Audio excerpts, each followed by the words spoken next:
Baik, Assalamualaikum warahmatullahi wabarakatuh. Selamat pagi teman-teman sekalian. Salam sehat, penuh energi. Kembali lagi bertemu dengan saya Muhammad Yuda Gutara. Ya, hari ini kita akan masuk ke sesi pertama, yaitu tentang materi self atau mengenal aku, kenal tentang diri kita. Jadi hari ini dan 1 jam ke depan kita akan membahas tentang diri kita, ya, diri kita yang sebenarnya. Semoga teman-teman sekalian sudah menjawab pertanyaan pre-session yang sudah di-share di grup Telegram, ya, yang sudah di-share di grup Telegram. Semoga sudah lihat nanti kira-kira nih setelah mendapatkan materi pertama ini, apakah jawaban teman-teman itu betul-betul jawaban yang seharusnya gitu. Baik, sebelumnya kita akan bahas terlebih dahulu mengenai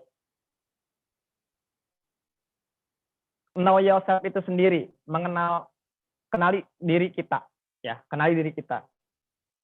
Apa sih pentingnya untuk mengenal diri? Nah, sangat penting teman-teman. Ketika kita sudah mengenal tentang diri kita sendiri, nah, kita bisa membuat rencana untuk kedepannya, gitu. Kita tahu langkah kita seharusnya seperti apa. Nah, kita tahu langkah kita seperti apa untuk kedepannya. Jadi penting sekali untuk mengenal diri kita biar kita tahu tentang potensi kita, biar kita tahu tentang tujuan hidup kita. Nah, itu salah satunya untuk pentingnya mengenal tentang diri kita. Baik, teman-teman sekalian, semua manusia yang ada di dunia ini pasti mengetahui tentang namanya, ya, di mana mereka tinggal. Ketika ditanya siapa aku, mungkin kebanyakan orang menjawab tentang nama. Nah, di kota mana dia tinggal pasti juga tahu. Nah, tapi beberapa orang di luar sana, gitu, di luar sana, sebagiannya itu nggak peduli, gitu. Masih ada yang tidak peduli tentang buat apa sih harus mengenali diri sendiri, untuk apa? Kayaknya nggak manfaat gitu, nggak ada gunanya.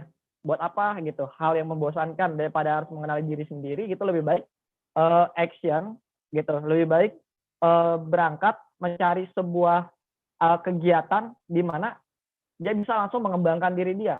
Sekarang pertanyaannya, bagaimana kita bisa mengembangkan diri kita kalau kita tidak mengenali tentang diri kita sendiri? Itu. Jadi sebelum kita mengembangkan diri kita, hal pertama adalah kenali tentang diri kita yang sebetulnya. Baik. Nah, tujuan utama dari training ini, terutama di materi pertama ini tentang kenali diri sendiri.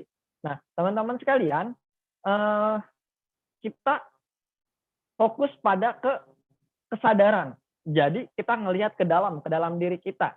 Nah, tujuan dari training ini adalah kita sadar akan diri kita sendiri. Mau dibawa kemana hidup kita, mau seperti apa hidup kita. Nah, lalu apa yang harus diperbaiki pada diri kita. Nah, itulah tujuan dari training hari ini. Baik teman-teman, saya akan membahas kasus terlebih dahulu nih. Ya, oke teman-teman, mendengar gitu, atau mungkin pernah tahu juga di luar sana banyak sekali kasus-kasus yang terjadi seperti ini. Ini kasus-kasus besar yang terjadi ketika seseorang tidak mengenal tentang dirinya sendiri. Apa saja yang terjadi? Pemerkosaan, pembunuhan, bunuh diri. Nah, itu adalah kasus-kasus besar di mana seseorang tersebut tidak mengenali tentang dirinya. Padahal kalau misalkan mengenal tentang dirinya yang sebenarnya, bunuh diri tidak akan terjadi. Lalu pembunuh tidak akan terjadi.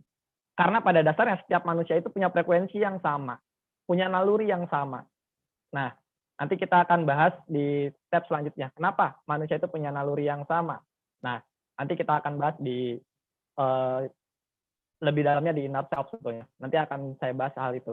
Nah, hal itu terjadi teman-teman sekalian tentang bunuh diri, terus tentang pembunuhan, pemerkosaan, korupsi.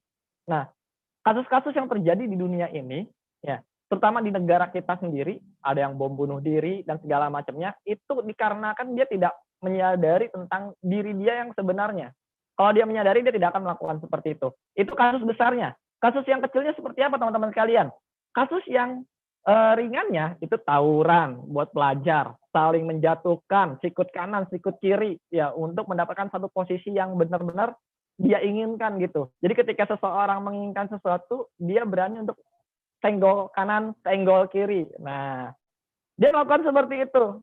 Nah, saling membenci satu sama lain, saling mendendam, terus sakit hati. Nah, ini adalah hal-hal kecil, ya, hal-hal kasus-kasus kecil di mana seseorang itu tidak mengenali tentang dirinya. Ketika dia bisa mengenali tentang dirinya, dia akan bisa memanage hal-hal tersebut. Bahkan bisa membersihkan emosi-emosi itu. Begitu, teman-teman. Baik. Nah, saya harap teman-teman sudah menjawab pertanyaan pre-session yang awal tentang siapakah aku sebenarnya. Ya, semoga sudah dijawab ya. Nah, di sini ada perkataan dari ulama, ya. Karena saya agama Islam, saya akan sedikit sampaikan seperti ini. Ini ada perkataan ulama, barang siapa yang mengenal dirinya, sungguh ia telah mengenal Tuhannya. Jadi, mengenal ke dalam diri. Ya, ini pentingnya nih, kita mengenal ke dalam diri. Pada dasarnya manusia itu tercipta dari dua unsur fisik yang terlihat nih jasmani kita, ya, dan ada unsur di dalam rohani, ya, yakni jiwa dan ruh gitu. Nah, tapi saya tidak akan bahas panjang lebar mengenai hal ini. Nah, teman-teman sekalian, apa sih yang terlintas dalam pikiran teman-teman? Nanti cek di jawaban teman-teman yang di pre-session kemarin, yang sudah teman-teman jawab. Ketika teman-teman menjawab pertanyaan, siapakah aku sebenarnya? Apakah teman-teman hanya menjawab nama? Atau mungkin menjawab hal yang lain? Baik. Hari ini kita akan membahas tentang struktur manusia dulu ya secara umum. Unsur yang terlihat, teman-teman, kita itu terbagi dari, ada dua unsur. Yang satu terlihat, yang satu tidak terlihat. Yang terlihat itu adalah fisik kita, jasmani kita, tadi sudah dibahas. Ya, jasmani kita itu terlihat secara utuh, nyata. Ini wajah kita, ini mata kita, nah ini hidung kita, ini mulut, nah ini tangan, ini kaki. Nah, semuanya terlihat. Bahkan ada unsur fisik juga yang tidak terlihat. Di mana, teman-teman? Yang tidak terlihat, yaitu yang di dalam tubuh kita. Ada otak. Otak juga termasuk dari unsur fisik, karena bentuknya ada, teman-teman. Walaupun dia ada di dalam tubuh kita, tapi bentuknya ada. Ketika dibedah itu ada. Otak manusia itu ada, terus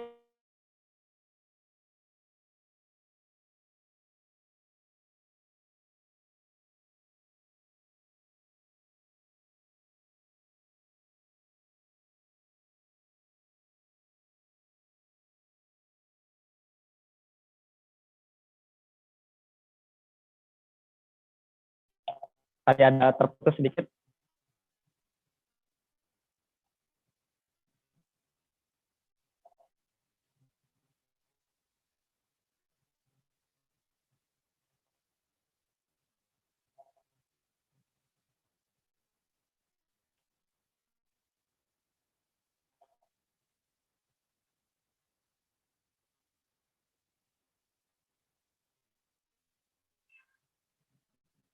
Tes, tes.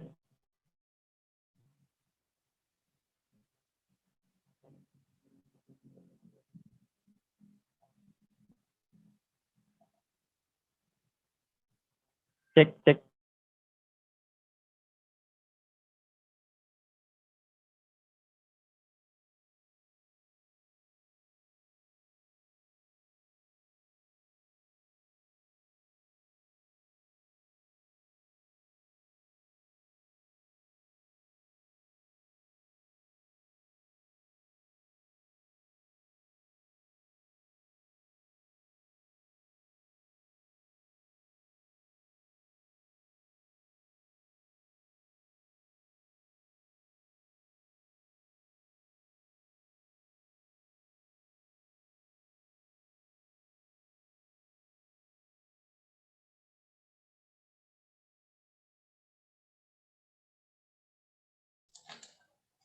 Cek, cek, tes, tes.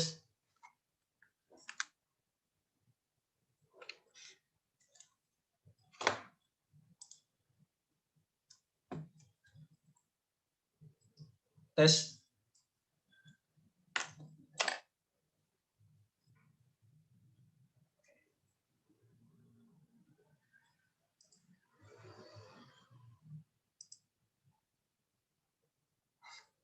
Baik, mohon maaf teman-teman sekalian, karena tadi ada sedikit gangguan sinyal. Kita lanjutkan kembali. Pembahasan yang saat ini adalah tentang struktur manusia secara umum, teman-teman. Ya. Secara umumnya manusia itu terbagi dua unsur, unsur yang terlihat sama yang tidak terlihat. Nah, unsur yang terlihat itu adalah fisik kita ini fisik kita. Baik, fisik juga ada dua, ada unsur yang tidak terlihatnya, itu ada di dalam pikiran kita. Nah, di sini unsur yang terlihat itu tubuh fisik kita, tangan kita, mata kita, terus kaki kita, mulut kita. Nah, itu terlihat teman-teman. Nah, ini adalah unsur yang terlihat. Lalu ada yang tidak terlihat adalah yang di dalam kita seperti otak. Walaupun otak itu tidak terlihat tapi bentuknya ada. Ya, bentuknya ada. Jelas bentuknya ada. Gitu. Selain otak ada juga di dalam itu ada usus. Terus ada jantung. Ada hati. Nah, ada juga paru-paru. Nah, itu adalah unsur-unsur fisik yang ada di dalam tubuh kita. Nah, lalu yang unsur kedua adalah unsur yang tidak terlihat. Unsur gaib. Nah, unsur gaibnya itu apa? Ada jiwa.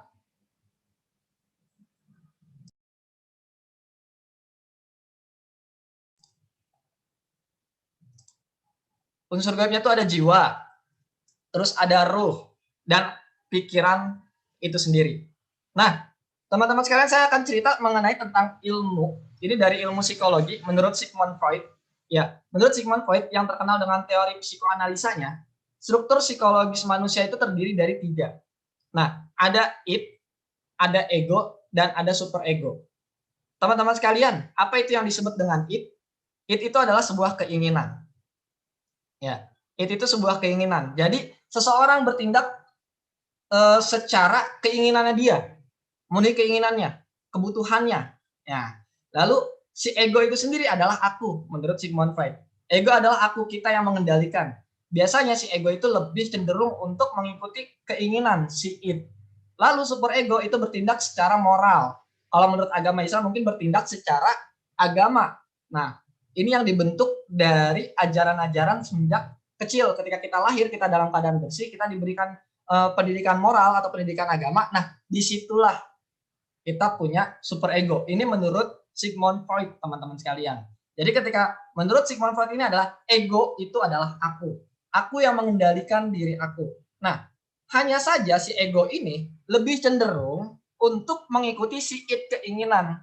Contoh hal kecilnya adalah tadi, ketika si id, keinginan kita menjadi seorang yang kaya. Nah, apapun keinginannya, mau itu caranya halal ataupun tidak, yang terpenting keinginan itu terwujud. Itu adalah si id. Id-nya terlalu tinggi. Nah, si ego ini biasanya mengikuti kata si id. Gitu. Jadi apapun caranya, yang penting keinginan gue tersampaikan. Itu teman-teman sekalian. Ya, jadi ini adalah ilmu psikologi menurut Sigmund Freud dengan teori psikoanalisanya. Nah, nyatanya pada kenyataannya adalah si ego itu lebih sering mengikuti si id. Nah, aspek moralnya itu masih kecil. Nah, ketika kita bisa menyeimbangkan antara id dan superego, maka si ego itu akan berjalan sesuai dengan kaidah agama, sesuai dengan kaidah moral, dan sesuai dengan ketentuan yang berlaku di masyarakat. Akhirnya dia akan benar jalannya, gitu. Baik, lanjut kembali. Tadi bahwa manusia itu terdiri dari tubuh fisik. Di materi ini akan lebih lengkap mengenai tubuh fisik. Itu nanti ada di materi keempat yang akan disampaikan oleh Bu Wiwit tentang the physical is self-supporting. Jadi teman-teman sekalian, mengenai fisik ini adalah self-support kita. Ini adalah tubuh yang diberikan oleh Allah, yang dititipkan kepada kita untuk kita pergunakan dengan sebaik-baiknya. Begitu teman-teman sekalian. Nah, ada lagi teman-teman. Selain fisik, ya tadi udah saya sampaikan bahwa materi fisik ini akan disampaikan di materi ke-5, pertemuan ke-5. Nah, ada lagi unsur yang tadi, unsur gaib, itu ada ruh dan jiwa. Teman-teman sekalian, mau ruh atau jiwa, ada yang mengatakan bahwa ruh dan jiwa itu adalah sesuatu hal yang berbeda, dan ada juga yang mengatakan bahwa ruh dan jiwa itu adalah satu kesatuan. Nah, tidak membahas hal tersebut. Mau itu teman-teman menganut ruh dan jiwa adalah hal yang sama, monggo. Mau itu teman-teman menganut ruh dan jiwa berbeda, monggo. Tapi yang terpenting saat ini adalah teman-teman sadari bahwa hal yang sebenarnya, aku yang sebenarnya itu bukanlah tubuh fisik kita, teman-teman. Bukan badan kita, bukan. Bukan yang terlihat fisik, muka, ini bukan diri kita yang sebenarnya, teman-teman sekalian. Lalu apa diri kita yang sebenarnya itu yang mana? Ketika teman-teman menulis di pre-session kemarin itu tentang diri aku yang sebenarnya adalah nama, itu nama teman-teman. Saya tidak sedang membahas nama teman-teman. Ketika teman-teman menyebutkan tentang pengusaha, saya adalah pengusaha, saya adalah guru, saya seorang guru, itu profesi teman-teman. Ketika teman-teman menyebutkan tentang sifat teman-teman, saya seorang yang egois, saya seorang yang percaya diri, itu adalah sifat teman-teman, personality teman-teman. Nah, lalu siapakah aku sebetulnya? Siapakah aku yang sebenarnya? Nah, aku yang sebenarnya adalah yang ada di dalam diri kita. Sadari teman-teman, yang ada di dalam diri kita. Kita yang akan bertanggung jawab penuh terhadap diri kita sepenuhnya. Si aku itu yang akan bertanggung jawab terhadap kehidupan kita saat ini maupun di masa yang akan mendatang. Termasuk nanti ketika kehidupan setelah mati. Nah, akulah yang bertanggung jawab akan hal itu. Jadi aku yang di dalam. Si aku tahu persis tentang diri teman-teman sepenuhnya. Baik buruknya teman-teman, berbohongnya teman-teman, membohongi diri sendiri teman-teman. Dia tahu sepenuhnya teman-teman. Aku yang sebenarnya yang ada di dalam. Tadi mau teman-teman menyebut itu ruh atau jiwa, mangga. Tapi kalau saya pribadi itu mengatakan adalah jiwa yang ada di dalam. Aku yang sebenarnya ada itu, yang bertanggung jawab sepenuhnya terhadap kehidupan aku. Baik kehidupan di dunia maupun kehidupan di akhirat. Nah, nyatanya ya di luar sana ada orang yang pernah berpikir bahwa ketika dia pengen ketika dia hidupnya capek, lelah gitu, banyak hutang, entah mungkin dia sudah depresi, udah putus asa dengan kehidupan, kok begini aja hidupnya gitu. Dia ingin menyelesaikan hidup dia dengan bunuh diri, dengan mati, dengan meninggal. Teman-teman, kalau dia mati, bunuh diri, mengakhiri hidupnya dengan bunuh diri, nyatanya itu bukan menyelesaikan masalah, teman-teman. Itu akan menambah masalah baru. Apakah ketika seseorang ketika sudah meninggal, maka dia sudah habis hidupnya, sudah tamat hidupnya? Apakah dia tidak akan merasakan kehidupan lagi? Aku yang sebenarnya akan merasakan tentang kehidupan lagi, cuma beda dunia. Nah, jadi ketika kita mati, apa kita cuma tertidur biasa begini aja? Tidur. Gitu. Seperti orang tidur, nggak merasakan apa-apa lagi, bebas masalah. Oh, enggak. Nanti semua agama mengajarkan bahkan ketika kita sudah mati, kita akan hidup di dunia yang berbeda. Ada yang abadi, yang akan merasakan semua rangkaian kehidupan. Kita sudah merasakan hidup di dunia, lalu nanti kita akan merasakan hidup di alam barzakh, nanti akan merasakan ketika hidup di padang mahsyar, dan kita juga akan merasakan namanya timbangan amal, besar kecilnya timbangan amalan kita. Lalu kita juga akan merasakan di mana kita akan melewati Siratul Muntaha, ya, jembatan, dan kita akan masuk ke surga ataupun neraka. Kita akan merasakan itu semua. Dan nyatanya esensinya di sini, aku itu adalah esensinya ya, hakikatnya, akunya tuh abadi. Kita akan merasakan fase-fase itu semua, teman-teman sekalian. Sadari itulah aku yang sebenarnya. Maka jangan pernah apa? Jangan pernah menyia-nyiakan hidup kita saat ini. Dalam ilmu manapun, hidup kita yang akan datang itu ditentukan dengan hidup kita yang saat ini. Jadi, ayo kita perbaiki. Kalau sudah mengenal akunya yang mendalam, sudah kenal akunya yang lebih dalam lagi, sudah mengenal tentang diri aku yang sebenarnya, maka seseorang itu tidak akan hidup di luar jalur yang sudah ditentukan. Dia pasti akan hidup dengan benar. Gak mungkin dia akan tawuran, gak mungkin dia akan membunuh, gak mungkin dia akan bunuh diri. Nah, dia akan menjauhi hal-hal tersebut karena itu akan merugikan diri dia sendiri di masa yang akan datang. Di masa yang akan datang di mana? Bukan hanya di dunia, tapi juga ada di akhirat masa yang akan datangnya. Begitu teman-teman, itulah diri aku yang sebenarnya. Jadi teman-teman sekalian, aku yang sebenarnya adalah yang di dalam, yang tahu segala sesuatunya tentang diri kita. Ketika kita berbohong sama diri kita sendiri, dia tahu. Ketika kita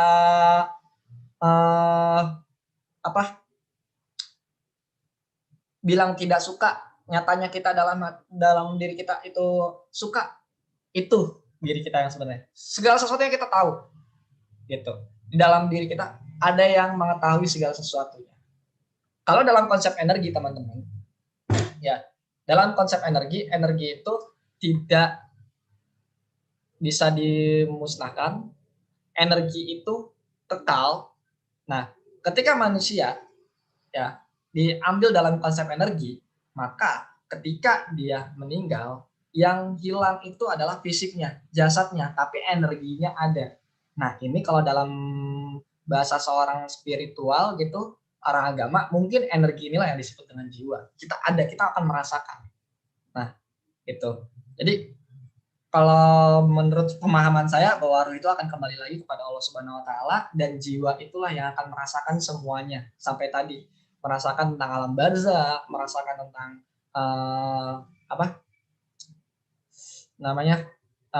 padang mahsyar hingga ke surga nanti gitu. Nanti kita akan dihidupkan kembali dengan fisik yang berbeda di surga Allah. Nah, itu adalah jiwa kita yang akan merasakan itu semua. Nah, gitu. Jadi teman-teman sekalian, pahami hal ini bahwa aku yang sebenarnya adalah hal yang paling dalam di diri kita. Dia mengetahui segala sesuatunya tentang diri kita. Baik, next pembahasan tadi ya, aku yang sebenarnya adalah diri kita sendiri. Dalam diri kita, jauh di lubuk hati dalam diri kita. Itulah diri kita yang mengetahui segalanya tentang diri kita. Gitu. Nah,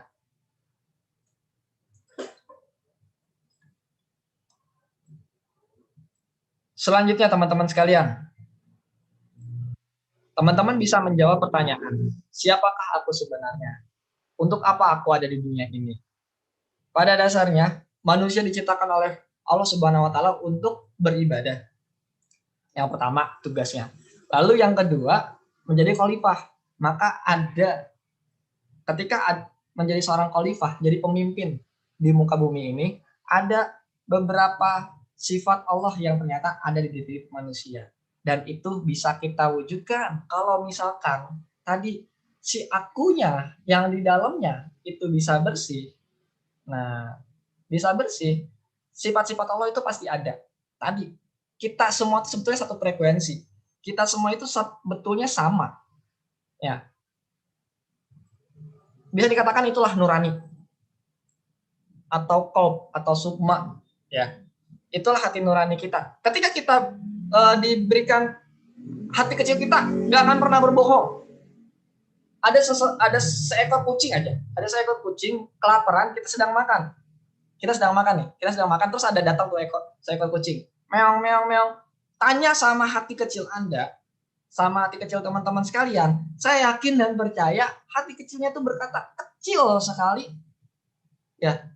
Semakin jelas suara hatinya, berarti kondisi hatinya itu semakin bersih. Ketika ada perkataan kecil, kasih, toh yang diminta cuma tulangnya saja, sisa-sisa makanan, maka kasih, lakukan. Semakin bersih hati kita, semakin bersih qalb kita, semakin bersih sukma kita, maka tadi sifat-sifat Allah itu akan terlihat di diri kita sendiri. Karena kita adalah wakil Allah, wakil Tuhan. Nah, ini yang harus dibersihkan. Hal inilah yang harus dibersihkan teman-teman sekalian. Nah, hal ini yang harus dibersihkan oleh diri kita. Nah, jadi teman-teman sekalian, aku yang sebenarnya adalah yang ada di dalam diri. Yang mengendalikan otak kita, pikiran kita, yang mengendalikan badan kita. Nah, itulah aku sebenarnya. Ya. Baik, kita lanjut ke pembahasan selanjutnya. Nah,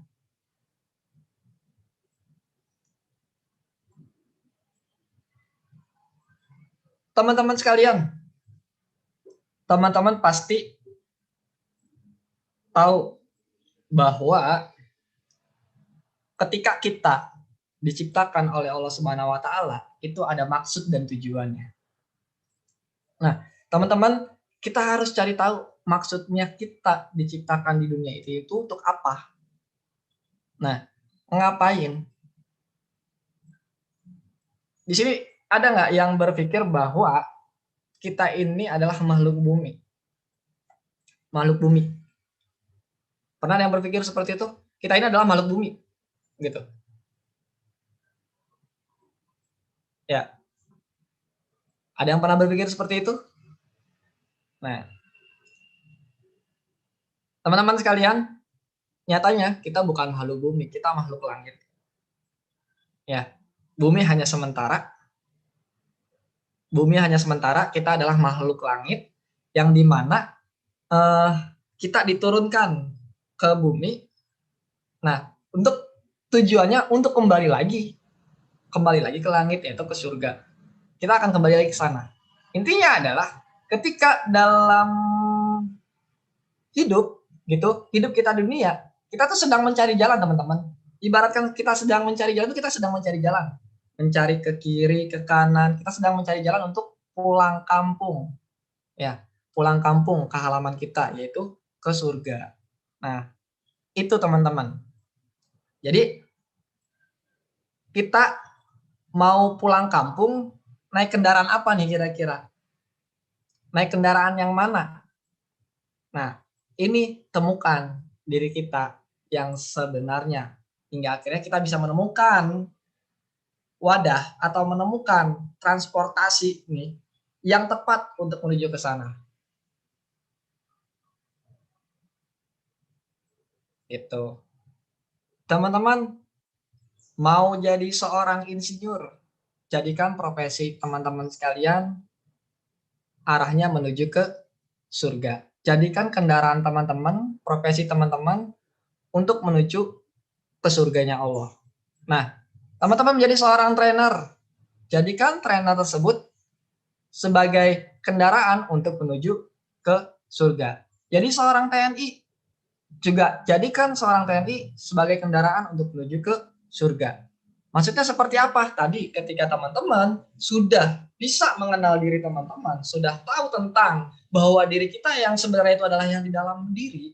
Nah, PR teman-teman selanjutnya adalah membersihkan diri kita sendiri. Hati kita benar-benar dibersihkan biar tidak tersesat. Ya. Terus diri kita harus dibenahi. Nah, biar semakin benar. Gitu. Itu teman-teman sekalian. Jadikan profesi apapun yang kita ambil, jadikan itu sebuah kendaraan untuk menuju surga. Jauhi korupsi. Tadi kan, karena ketika sudah tahu esensinya, diri kita itu adalah hal yang di dalam. Saya yakin, saya percaya, kalau misalkan kondisinya bersih, kondisi tadi tuh sukmanya bersih, ya, kondisi sukmanya bersih. Kalau sudah kondisi sukmanya bersih itu, saya yakin pasti dia tidak akan korupsi gitu. Ketika dia korupsi itu, pasti hatinya akan ada sedikit bicara. Jangan, itu nggak baik. Pasti ada. Nah, ketika ada suara kecil di dalam diri kita, itulah sebetulnya diri kita yang sebenarnya. Ya, dia sedang berusaha ngasih tahu ke kita bahwa itu salah. Itu salah. Gitu. Dia sedang memberitahu kepada diri kita yang saat ini muncul, itu salah, jangan dilakukan. Gitu teman-teman. Nah,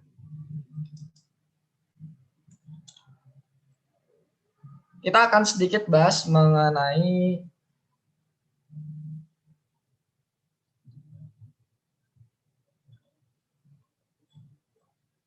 untuk apa aku hidup di dunia ini. Tadi saya sudah bahas untuk apa kita hidup di dunia ini.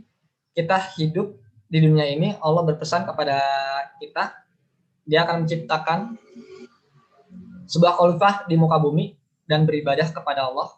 Nah, tak ada tujuan lain selain aktivitas kehidupan kita sebagai manusia harus berlandaskan dua itu. Ya, beribadah kepada Allah dan menjadi khalifah, jadi pemimpin. Nah, pertanyaannya, siapakah pemimpin itu? Nah, apakah kita sudah layak disebut sebagai seorang pemimpin? Nah, apakah yang disebut dengan pemimpin itu presiden? Apakah yang disebut dengan pemimpin itu seorang gubernur? Nah, tadi minimal kita bisa memimpin diri kita sendiri. Tadi teman-teman udah ada struktur ya, sudah ada strukturnya jelas ya. Di yang pertama tadi struktur manusia itu ada otak kita, ada otak dan pikiran, ya. Terus ada jiwa, ada ruh, ada fisik kita. Nah, bagaimana kita itu bisa menjadi seorang pemimpin atas diri kita sendiri? Kok bisa sih jadi pemimpin buat diri kita sendiri? Ya bisa, kendalikan diri kita. Ya, kendalikan diri kita. Nah, ketika kita sudah bisa memimpin struktur tubuh kita semuanya, berarti kita sudah menemukan aku yang sejatinya. Berarti akulah yang mengendalikan full penuh tentang tubuh ini. Aku yang mengendalikan pikiran aku yang mengendalikan fisik aku.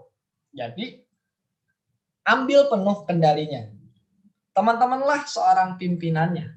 Pimpinan bagi diri kita sendiri, kendalikan pikiran. Kalau misalkan teman-teman ketika lagi dalam belajar pikirannya negatif mulu, teman-teman itu bisa mengatur itu karena teman-teman lah pemimpinnya, akulah pemimpinnya. Kendalikan pikiran kita supaya tidak berpikir negatif terus, supaya otak kita tidak berpikir kemana-mana, khawatir mulu, takut mulu. Nah, itu yang harus teman-teman kendalikan. Tadi di dalam diri kita ada si akunya, ya, yang tahu segalanya. Ya. Dia kendalikan lagi tubuh kita mau kemana. Kadang kan katanya ada yang mengatakan hati saya nggak sesuai dengan pemikiran saya, kok berbedanya. Nah, kan ada tuh yang orang-orang yang berkata seperti itu. Nah, orang-orang yang berkata seperti itu, tadi dia belum bisa mensinkronkan antara si akunya. Akunya tuh bingung, dia mau ikut yang mana. Kalau kata yang pola psikoanalisa tadi, Sigmund Freud, itu si egonya bingung dia mau ngikutin mana. Si super egonya mengatakan, hatinya tuh mengatakan, lu harus seperti ini, lakuin hal yang baik, tapi pikirannya negatif terus. Bingung tuh si egonya mau ngikutin yang mana. Gitu. Dan nyatanya tadi sudah disampaikan bahwa pikiran atau si-id, keinginan itu lebih kuat dibandingkan super ego. Jadi kebanyakan ego mengikuti id, dan itu biasanya ada di pikiran. Berpikir. Tadi keinginannya tuh kuat. Yang penting gue harus jadi orang kaya, yang penting gue harus punya banyak uang gitu. Gimana pun caranya, akhirnya si ego mengikuti itu. Akhirnya si ego ngikutin itu. Akhirnya ya segala cara. Mau itu harus cara yang benar kek, cara yang salah, yang penting uangnya mencapai. Misalkan ada si A nih, si A pengen manggah, id-nya berjalan, gua pengen manggah, pengen banget manggah gitu. Nah, si ego bakal keikutan. Gimana pun caranya, oh ada manggah tuh, wah ada peluang nih, itu ada manggah. Karena super egonya lemah, akhirnya si ego berjalan, ambil manggah itu tanpa izin. Dimakan, maling kan ujung-ujungnya. Nah, ini dikarenakan kontrol dari super egonya yang kurang. Si egonya nggak sadar bahwa dia itu adalah pengendali penuh tentang diri dia. Kalau dia sadar dia itu adalah yang mengendalikan penuh atas diri dia sendiri, dia akan kontrol keinginan dia. Dia akan tarik ke diri dia, oh iya ini saya belum punya uang nih untuk bisa membeli mangga, jadi nanti dulu. Oke. Terus super egonya mengatakan, coba minta aja ke yang punyanya, siapa tahu dikasih. Oke, akhirnya ketika sudah ditarik keinginannya bahwa nyolong itu, keinginannya tetap pengen beli mangga, pengen makan mangga, terus super egonya yang menuntun. Nah, si ego inilah akhirnya jadi eksekutor, di mana dia datang ke yang punya mangga tersebut, dia meminta. Nah, itu adalah hal tindakan baik yang bisa dilakukan. Nah, begitu teman-teman cara kerjanya kalau dalam perspektif psikologi. Kalau dalam perspektif spiritualitas, tadi ada kesadaran diri kita, aku yang sejatinya adalah yang di dalam, ya saya bilangin jiwa, bahwa jiwa kita lah yang tanggung jawab keseluruhannya, jiwa kita lah yang nanti akan tanggung jawab atas kehidupan kita di dunia maupun nanti di akhirat, ya jiwa kita lah yang abadi, ya yang akan merasakan setiap jenjang kehidupan di akhir nanti, dari hidup di dunia, hidup di alam barzah, sampai hidup di akhirat. Nah, jiwa kita lah yang akan merasakan seperti itu. Dan jiwa kita kekal. Makanya ada mungkin pernah mendengar juga teman-teman sekalian bahwa orang yang sakit jiwa atau orang gila, ya orang gila kan jiwanya terganggu nih. Kenapa orang gila ada mengatakan begini? Orang yang gila sakit jiwa itu, nah amalannya itu yang akan dicatat itu amalannya adalah sebelum dia jadi orang gila gitu. Ketika sudah jadi orang gila ke sana, itu amalannya nggak akan dicatat. Mau dia berbuat buruk kayak berbuat apa, itu nggak akan dicatat sebagai amalan buruk. Karena kenapa? Posisinya dia udah gila gitu. Ketika sebelum gila, nah amalan itulah yang akan diperhitungkan. Berarti di sini sudah menegaskan bahwa jiwa itu yang akan bertanggung jawab. Ketika jiwanya rusak, jiwanya sakit, akhirnya jadi sakit jiwa, nah maka dia sudah nggak dihitung amalannya, di stop, diputus di situ. Ketika dia jadi orang gila, diputus amalannya. Amalan yang akan dicatat adalah yang akan dipertanggungjawabkan sebelum dia menjadi orang gila. Ketika jiwa dia benar-benar dalam kendali diri kita. Ketika sudah nggak bisa dikendalikan, jadi orang gila, ya akhirnya itu nggak dihitung lagi. Begitu kan teman-teman sekalian? Ya, menurut agama, jadi orang gila itu amalan setelah dia jadi gila itu nggak akan dicatat sebagai amalan baik maupun amalan buruk gitu. Dia akan di stop amalannya di situ. Nah, itu teman-teman. Makanya jiwa itu adalah penanggung jawab sepenuhnya tentang diri kita di berbagai kehidupan nanti, baik itu hidup di dunia, dalam barzah maupun di akhirat teman-teman. Gitu. Itulah aku yang sebenarnya. Dan di dalam diri manusia, tadi di dalam jiwa ada namanya pengendali jiwa teman-teman. Tadi sukma atau top, ya hati nurani. Hati nurani ini terkadang kotor, tertutup.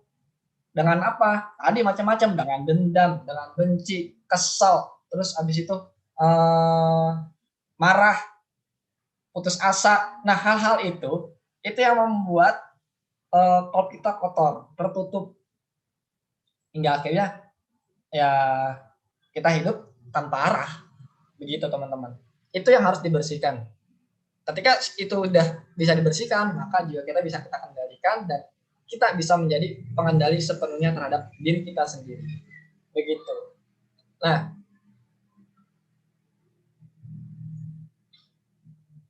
terus selanjutnya teman-teman, sadari juga karena materi tentang diri kita ya, siapakah diri kita yang sebenarnya ini lebih ke kesadaran teman-teman. Ya, teman-teman semoga ketika sudah mendapatkan materi seperti ini, kita sadar bahwa diri kita yang sebenarnya itu adalah yang di dalam. Jadi apapun yang kita perbuat, kita punya hati nurani. Saya yakin hati nurani kita nggak akan berbicara untuk saling membunuh. Hati kecil kita nggak akan berbicara untuk saling memperkosa. Hati kecil kita tidak akan berbicara untuk saling melukai. Itu nggak mungkin. Karena hati nurani kita ketika bersih itu adalah suara Allah. Itu adalah tadi fitrah yang sudah disampaikan, yang sudah diberikan oleh Allah Subhanahu wa taala sebagai khalifah di muka bumi, manusia sebagai khalifah di muka bumi, dan diberikan sifat-sifat Allah sebagai Maha Penyayang, sebagai pengasih. Nah, itu kan sifat-sifat itu juga bisa dilakukan oleh manusia. Nah, hal itulah sebetulnya kita punya. Ketika kondisi hati kita, kondisi sikopnya itu dalam keadaan bersih. Nanti seperti apa dibersihkannya? Dibersihkannya itu adalah di inner self. Nanti kita akan main di tentang batin. Tadi teman-teman bicara tentang manusia adalah makhluk yang paling sempurna. Aku adalah makhluk yang sempurna yang diciptakan oleh Allah Subhanahu wa taala. Ya, makhluk yang paling sempurna, teman-teman. Di sini sudah jelas, aku adalah makhluk yang paling sempurna. Di luar sana masih banyak orang yang minder, mukanya jelek gitu. Terus minder dengan aduh ini bulu alis, bulu matanya, ini alisnya kok kurang ini.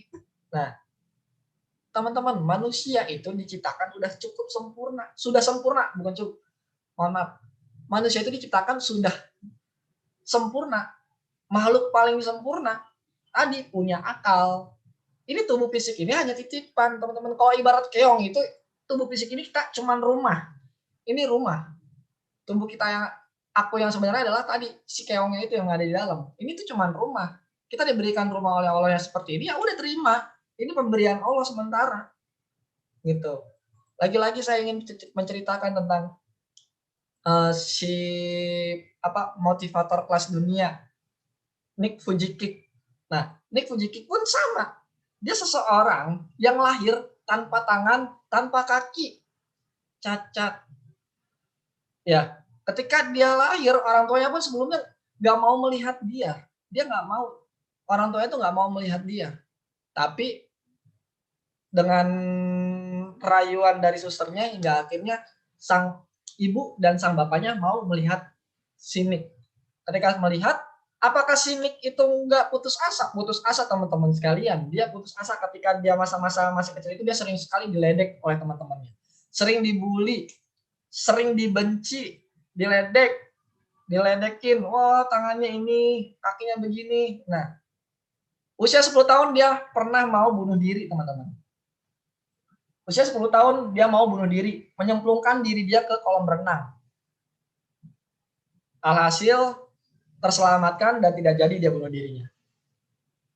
Nah, ketika sudah usia 17 tahun, orang tuanya memberikan semangat, orang tuanya memberikan dorongan, dan di situ faktor eksternal orang tua hanya sebagai pendukung, teman-teman sekalian. Di sini ketika faktor eksternal itu sebagai pendukung, si Nick mengacak kepada diri dia sendiri.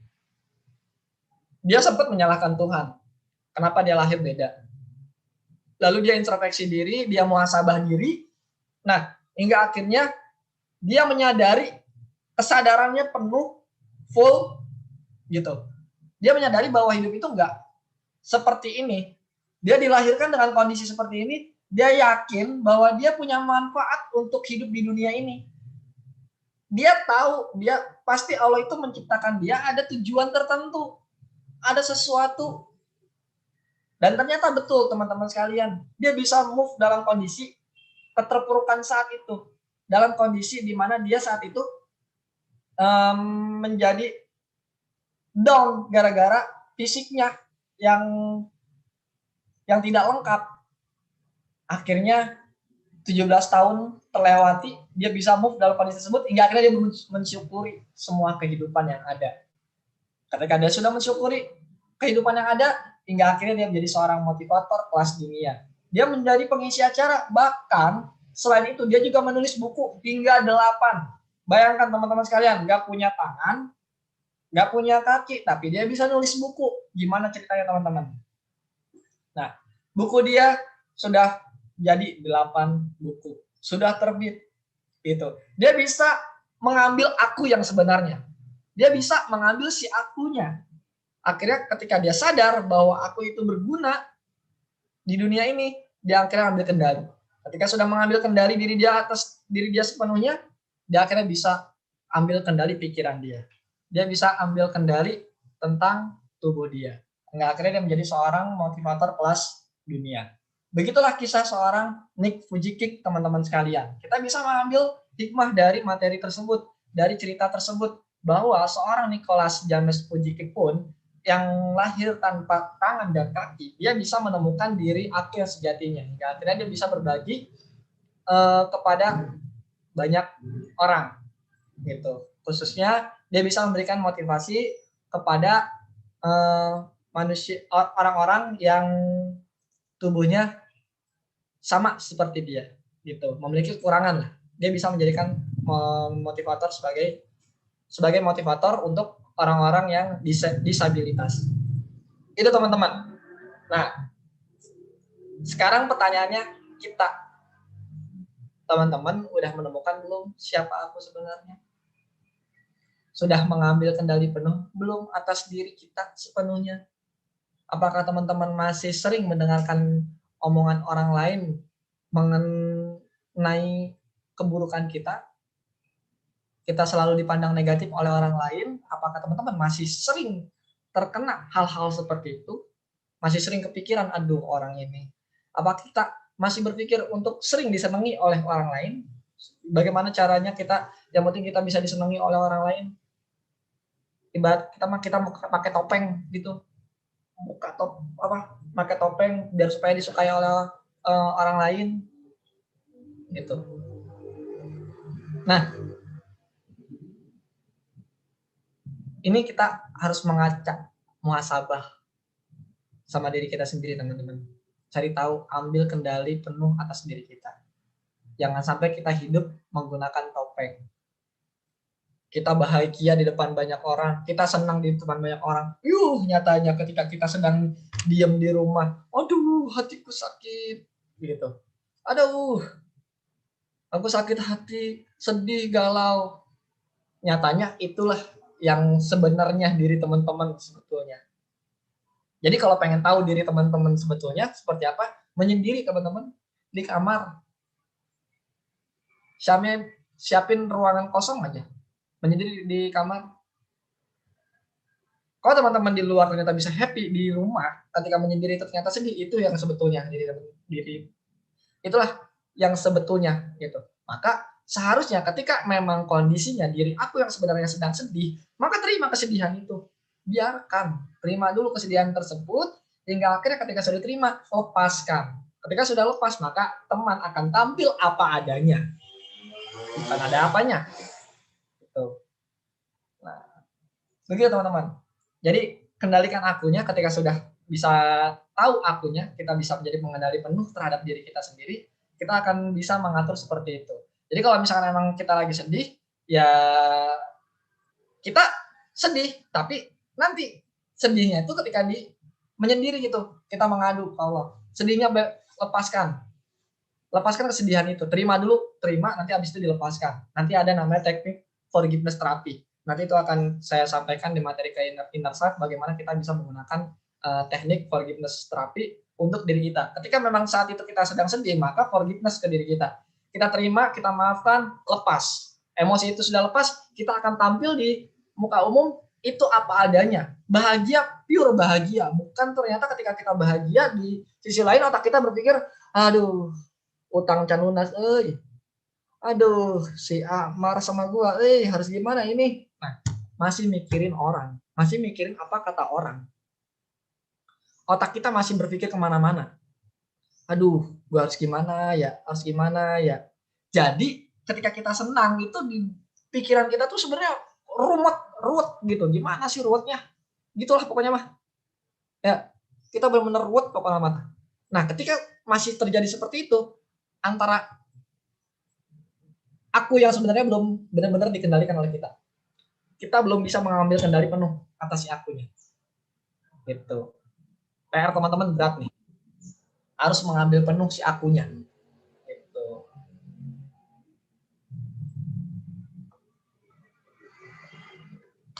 Begitu teman-teman. Ya.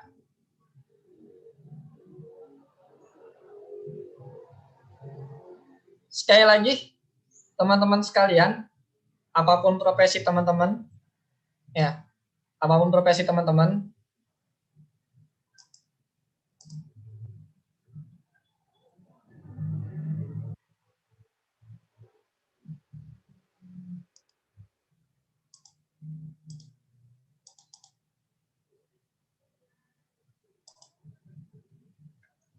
sekali lagi teman-teman, saya akan bahas tentang peran kita di dunia. Apapun profesi teman-teman,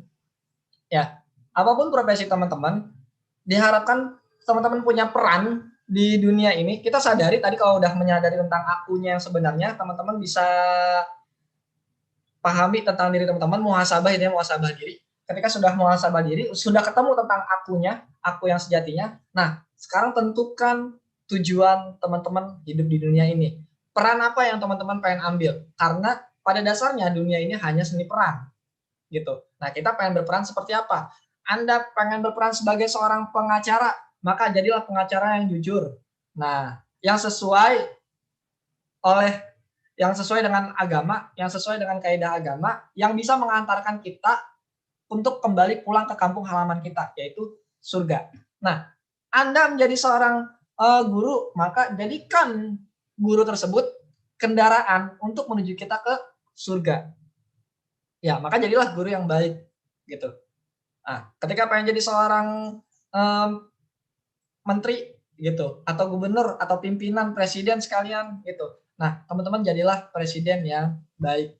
Maka dari itu, teman-teman ambil kendali si akunya dan kuatkan super egonya tadi, moralnya ya kuatkan dengan ilmu-ilmu agama hingga akhirnya ketika sudah kondisi hati kita bersih, kondisi kita sudah bersih, kita akan selalu berada di track yang benar.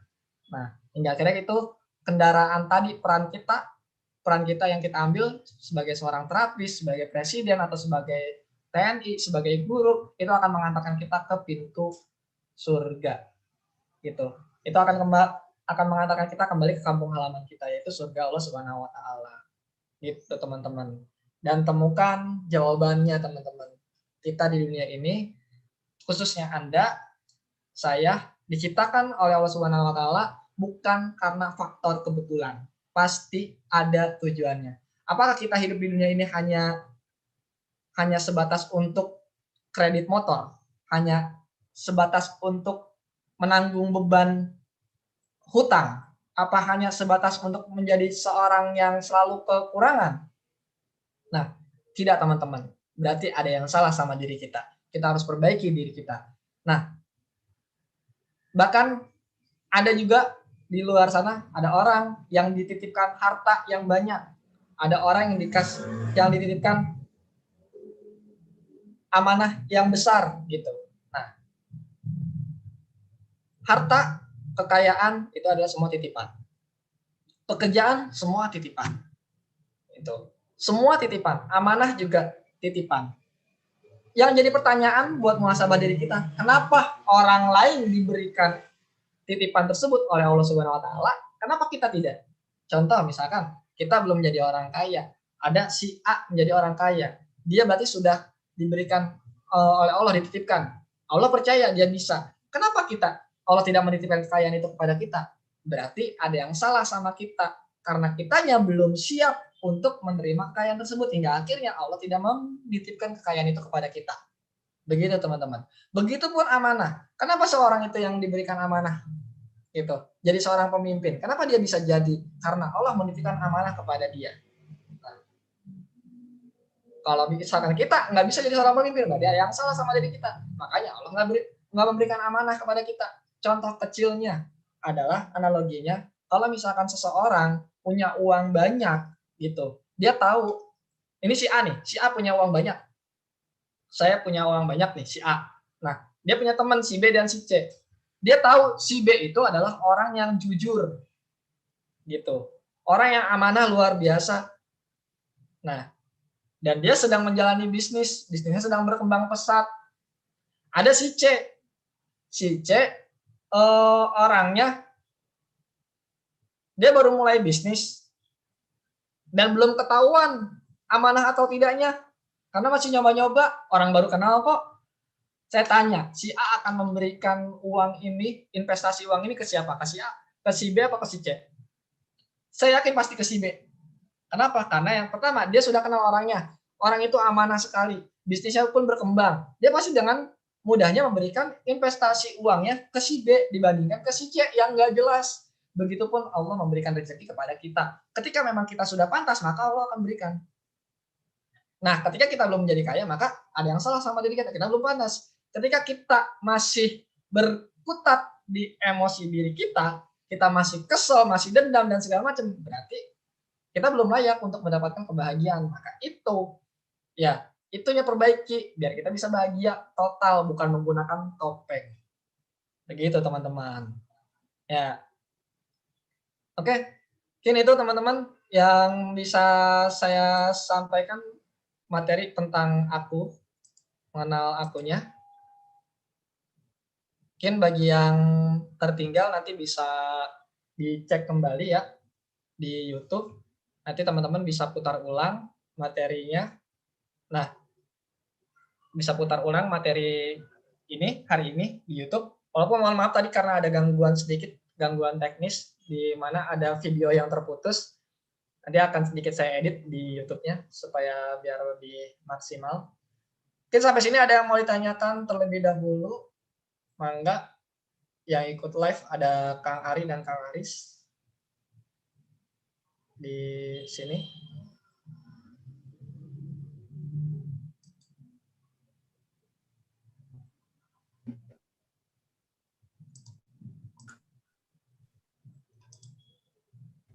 Dulu Pak Yuda. Ya. Ya. Ada yang mau ditanyakan terlebih dahulu?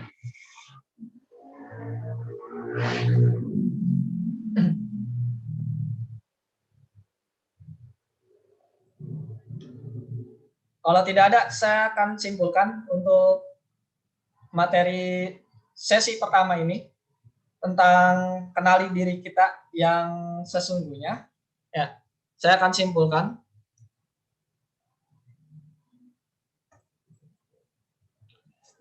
Baik, jadi kesimpulannya teman-teman, ketika ditanya tentang aku yang sebenarnya adalah aku yang sebenarnya bukan diri kita yang saat ini terlihat, bukan fisik kita, bukan mata kita, bukan muka kita, ini semua tubuh fisik kita ini hanya sebuah titipan. Ya, tadi yang saya sudah sampaikan di awal, kalau ibarat keong itu, ini cuma cangkang saja. Nah, ini bukan tubuh kita yang sebenarnya, ini bukan aku yang sebenarnya. Aku yang sebenarnya itu adalah yang ada di dalam tubuh kita.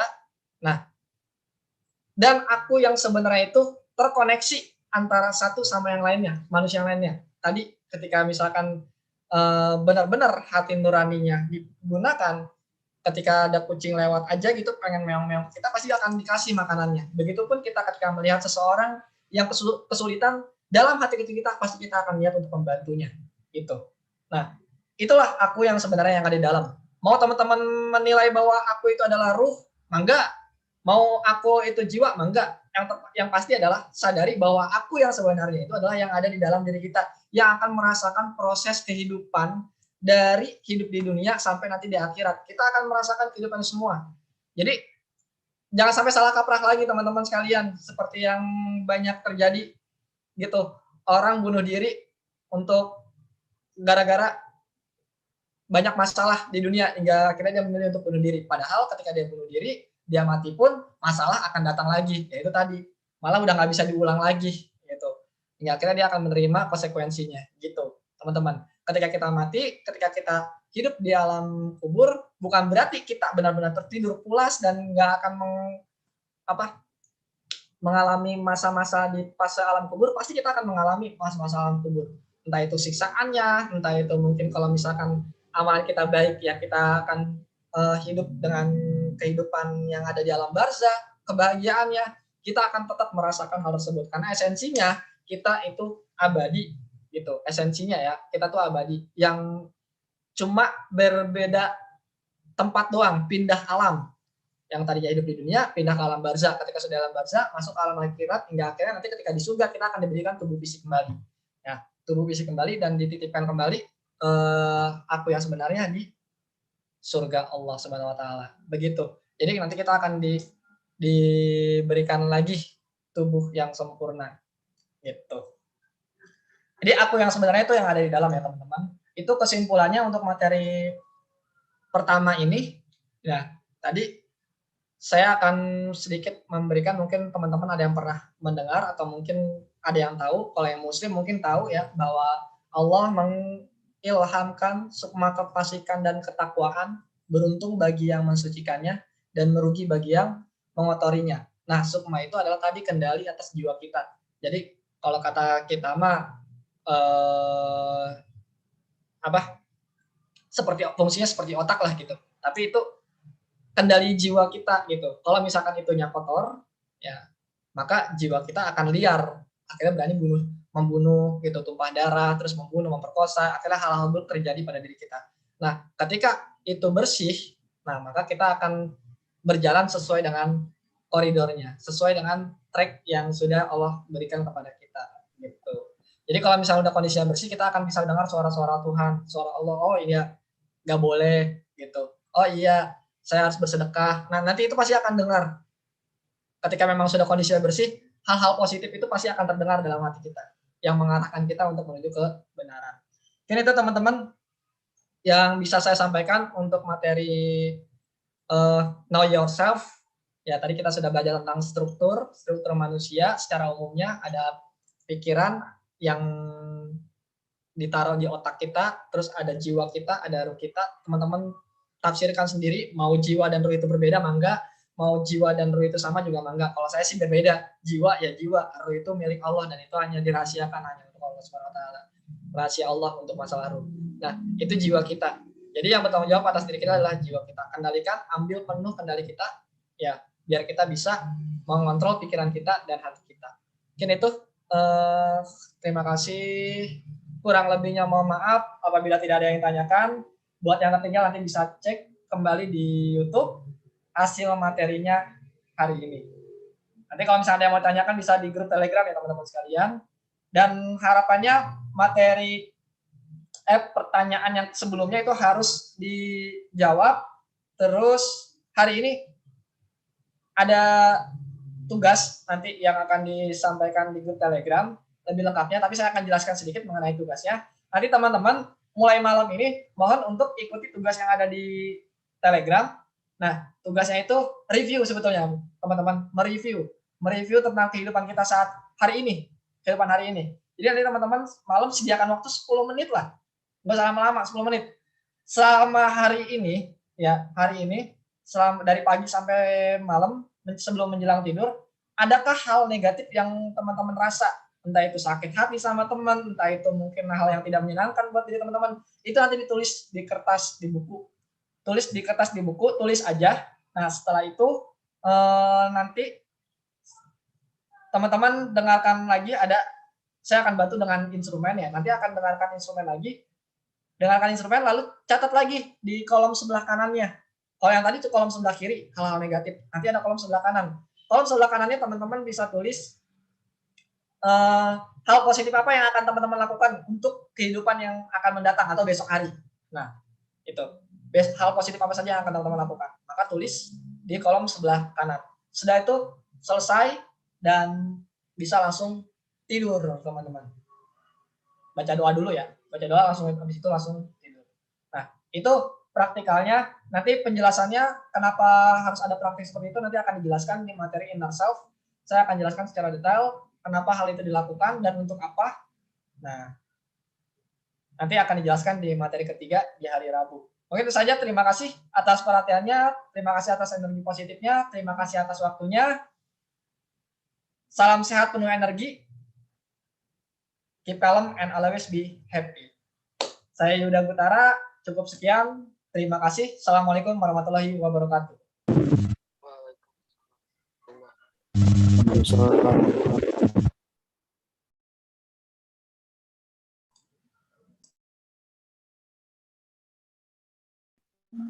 Terima kasih Pak Yuda.